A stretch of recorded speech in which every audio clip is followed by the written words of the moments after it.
سلام دوستو، ہمارے چینل میں آپ کو خوش آمدید۔ یہ ہے ہمارے پاس سنگ دل کی پارٹ 5۔ نادان عصمت سے بڑھ کر چاہنے والا تجھے کوئی نہیں ملے گا۔ ادھر عصمت طاہر کے غم میں ڈن ڈالتا، 3 بار تو ترائے فلس کے ہاتھ اس کی ابو نے چینے اور پاگلوں کی طرح کیا تھا کہ طاہر تیری دنیا میں بھی آنا ہے۔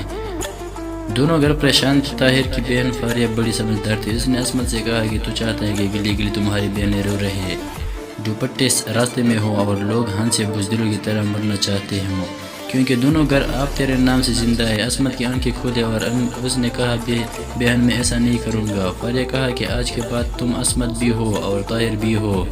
اس کے بعد ہماری شادی ہو گئی۔ میں عصمت کو طاہر کہہ کر پکارتی ہوں اور وہ بھی مجھ سے بہت محبت کرتے ہیں، اور مجھے یہی کہتے ہیں کہ فاریہ میں کسی کی طرف بھی آنکھ اٹھا کر نہیں دیکھوں گا اور نہ ہی طاہر کی جگہ کوئی اور لے آئے گا۔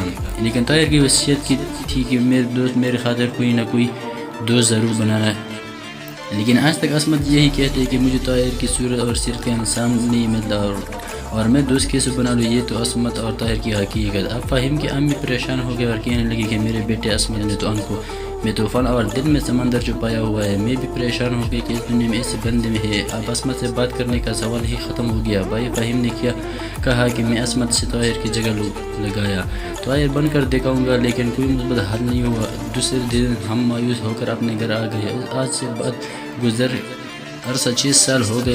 بھائی فہیم ہر وقت پریشان رہتے تھے۔ امی ہر وقت بھائی فہیم سے کہتے کہ بیٹا مجھ سے تمہاری پریشانی نہیں دیکھی جاتی، اب اپنے منہ کو سیدھا رکھا کرو۔ فہیم امی کو کہتے تھا کہ مجھے اب تبلیغ کرتی ہے، لیکن عصمت کو نہیں سمجھاتی۔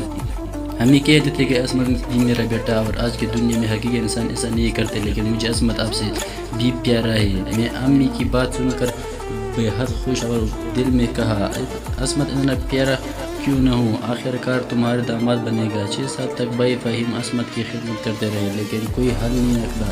درباروں مزاروں پر بھی بھائی فہیم نے دعائیں کئی نوافل بھی عطا کی، پھر فقیروں سے تعویذ ڈاگے بھی، لیکن کچھ بھی نہ ہوا۔ آخر کار مورخہ 5/11/7 کی منحوس صبح نے میرے بھائی فہیم کو موت کی نیند سلا دیا۔ میرے بھائی نے خودکشی کی تھی اور ایک تحریر نامہ جیب میں چھوڑ کر سفر آخرت باندھ گئی۔ جو تحریر جیب سے نکلی تھی تو اس پر یہ لکھا تھا مائی ڈیئر عصمت، السلام علیکم کے بعد نیک خواہ ہوں۔ احوال یہ ہے کہ میں نے بہت کوشش کی، دل جیتنے کی، لیکن ناکام رہا۔ بہرحال آپ کو طاہر کی چاہت کا واسطہ ہے، مجھے معاف کر دینا۔ میں طاہر تو نہیں بن سکا، لیکن اس راستے پر چلنے کی کوشش ضرور کی ہے۔ یہ ضروری بات نہیں ہے کہ کوئی جس سے پیار کرتا ہو اور دوسرا بھی اس سے پیار کرے۔ میں آپ کے جذبات اور حوصلے کی قدر کرتا ہوں اور آپ کی عظمت کو سلام کرتا ہوں۔ آپ کے جذبات کی قدر کرتا ہوں کہ آپ نے مخلص دوست طاہر کو کھویا نہیں بلکہ پایا ہے، کیونکہ آج کا انسان 2 پل میں غم بھول جاتا ہے، لیکن آپ ہر موسم میں طاہر کے لیے ہیں۔ میں تو کچھ نہیں کر سکتا، لیکن طاہر کی طرح جان دے رہا ہوں، اور اس ناکارت سے توفیق کو قبول کر لینا۔ میری ماں کا خیال رکھنا، میرے سے زیادہ آپ کو چاہتی ہے۔ میرا گھر خدا کے حوالے اور آپ کے حوالے۔